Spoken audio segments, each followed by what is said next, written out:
Hello LinPRinPers, welcome back to another episode of Lara Diji's LinPRinP. I'm a Nigerian American lifestyle blogger who loves living a peaceful life, and I love talking about situations we might find ourselves in that need peaceful endings. Today it's all about the life section of this channel, and this follows the LINP section, right?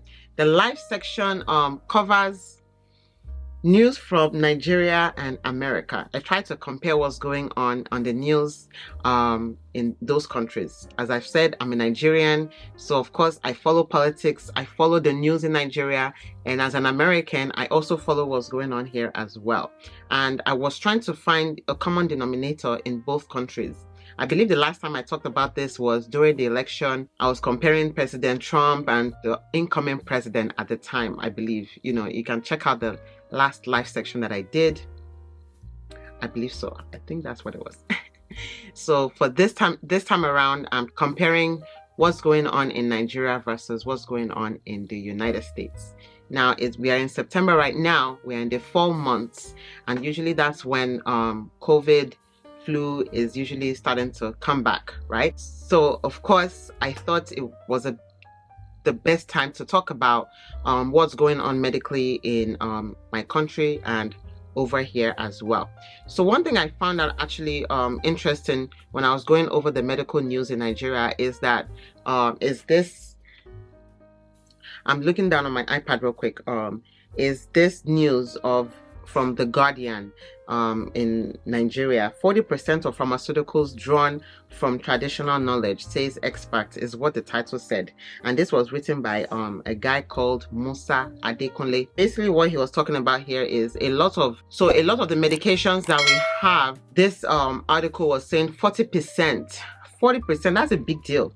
40% of pharmaceuticals drawn from traditional knowledge. And I remember growing up in Nigeria, I had a little bit of knowledge that, you know, a lot of the diseases that was ailing Nigerians at the time, usually someone can just go into your nearby, your neighboring, I don't want to say forest, but you can almost go into a neighboring farm and you'll find leaves and you'll find tree barks, you find different things that you can put together, blend together, drink or eat, and you know, before you know it, the whatever disease that was ailing you would go away. So I kind of find some sort of truth in this, that I just didn't realize that percentage was that high. 40% of pharmaceuticals drawn from traditional knowledge. And unfortunately, I can attest to it that, you know, a lot of the things that different cultures do, because it's not only in Nigeria, different African countries, different American countries, different South American countries, you know, they have different things that they do. Even in Asia, different plants that they put together, different teas that they put together that helps your health, right? But a lot of the things that are being consumed are not necessarily like documented, you know, from the ancient practices. And then, you know, these big pharmaceutical companies just come in, they gather all this knowledge, put it into a tablet or capsule form, and then they, you know, make big bucks off of these things. And unfortunately, you know, these are from traditional practices that unfortunately do not have a lot of, you know, maybe documented facts, no research, you know. So that's why these pharmaceutical companies just come in, get all those knowledge, do these trials, clinical trials, and you know, make it more official before they put it into the market. Okay, when I'm done.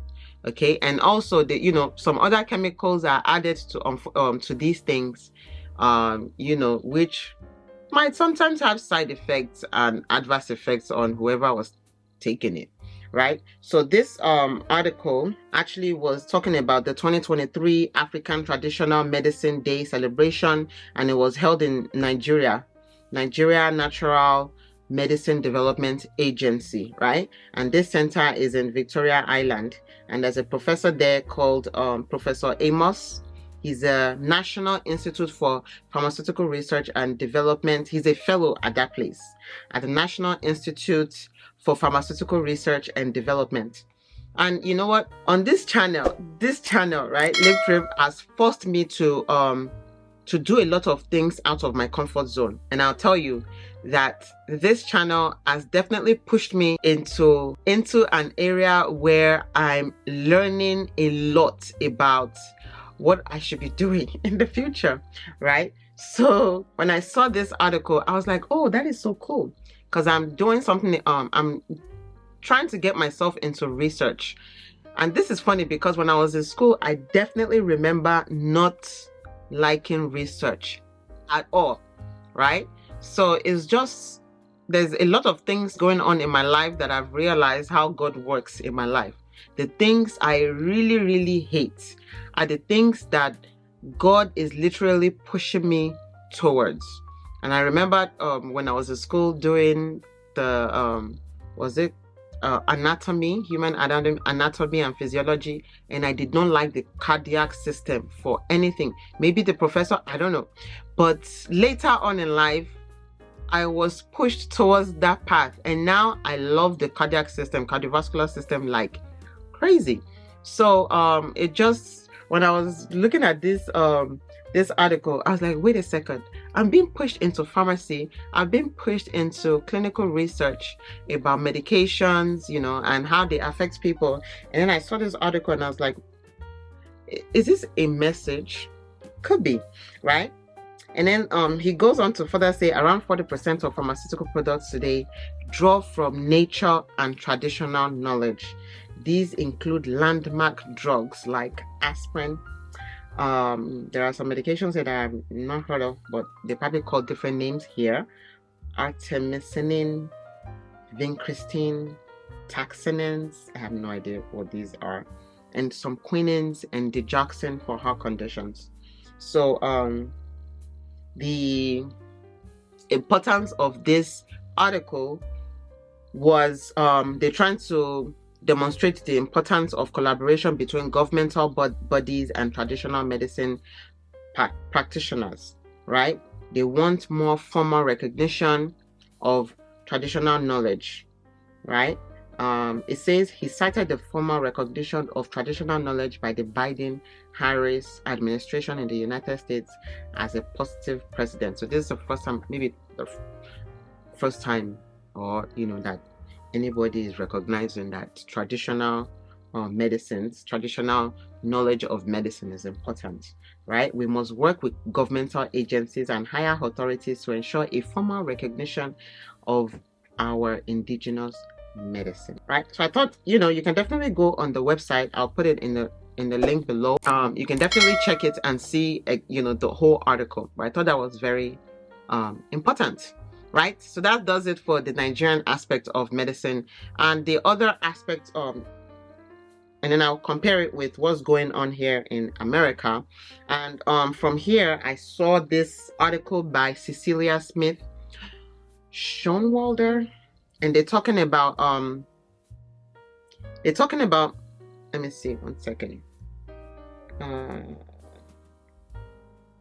They're talking about how new COVID shots are coming out. Unfortunately, as healthcare professionals, you cannot refuse COVID shots because you work with the public. So you have to get all these shots or fire yourself, right? Or you have no job. The new coronavirus strain that they're talking about is Pyrola. They nicknamed it Pyrola. And this lady, Cecilia Smith Schoenwalder, is talking about what to know about the new highly mutated variant nicknamed Pyrola. Okay, the new coronavirus strain quickly grabbed the attention of researchers due to its high number of mutations. Still, relatively little is known. All right, so what is known? It's a subvariant of Omicron virus that has more than 30 mutations. Which prompted some to compare it to the evolutionary jump of the original Omicron variant, right? So basically, this article, you can check it out. So talking about the this new Pyrola coronavirus variant now is I know that they're going to say go and get your new vaccine again. How many vaccines are we going to take? I can't remember. I think I've taken maybe 3 vaccines so far. Taking about 3 vaccines so far, and you know, a lot of research is still, you know, going on, because, you know, that was an emergency vaccine that came out in 2020, right, for COVID. A lot of research is still going on the effects of all these vaccines on our system, cardiovascular system, most especially, because I've heard of different cardiac issues happening with COVID. So, you know, just be careful. Make sure you do your research. Make sure you do your due diligence before you take these vaccines. It's very important to also stay up to date. Make sure you are boosting your immune system with your natural resources, with your natural supplements, your ginger tea. Make sure you are, you know, juicing up on those things to help your immune system naturally, right? Make sure you are doing your vitamin C's, your zinc. Make sure you have all those vitamins in your system so that your immune system will be boosted, you know, hopefully before you get these vaccines. If you have to get it as a health professional, unfortunately, you might have to take it. All right, so those are the two important things that I wanted to talk about today. I want to thank you very much for watching this episode. The life section of this channel is all about life in general, in a 360-degree life, living in fast express. Basically, you know, what can I eat to make sure I'm living a healthier version of myself. I talk about exercise, and I talk about talk about politics, not necessarily politics. I talk about medical news, compare with Nigeria and America. So I believe that's the end of today's section. I hope you've learned something today. Do not throw away old knowledge, ancient knowledge. Trust me, they are the foundations on which the new information, new medicines are being built on, right? So don't throw away old knowledge. Learn from them, and then you can build on what you have learned recently, right? And then with the COVID variant that's happening now, you know, make sure you read up on any information, read up on all information that you can get your hands on before taking the decision to get any vaccine. I know a couple of people. My brother actually is one person that did not take COVID vaccine. He did not take any COVID vaccine, and I've taken care of patients that did not take the vaccine and are now sick to the point where they are being hospitalized. So definitely do your due diligence. Check all the information about COVID before you say, okay, fine, I'll take the vaccine. Me, as a healthcare professional, I already told you, unless I want to quit my job, I have to take the vaccines, because we are taking care of the public. So I think, yeah, that's it for this section of this channel. If you've learned something, you know, or if you have any questions, any comments, please put them in the comment section below. Like I said, if you're watching for the first time or you've made it to this part of the video, I'm a Nigerian American lifestyle vlogger who loves living a peaceful life, and I love talking about situations we might find ourselves in that need peaceful endings. And I hope this is a peaceful ending on the note. Thank you very much for watching. You'll see me in my next one. You see me in my next one. See me in my next one. You'll see me in my next one. Stay blessed. Bye.